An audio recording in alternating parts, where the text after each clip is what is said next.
Hoje eu estava falando com Deus e perguntei, por que toda vez que eu tento avançar, alguma coisa tenta me puxar para trás?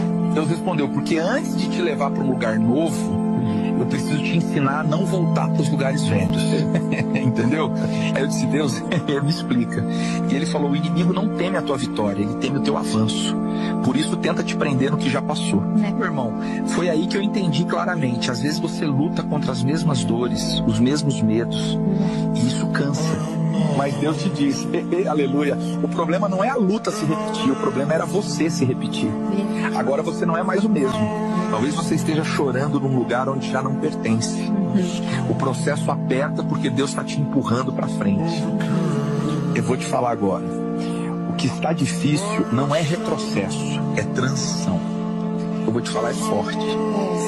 Deus não deixa parar quem Ele decidiu levantar. Você entendeu?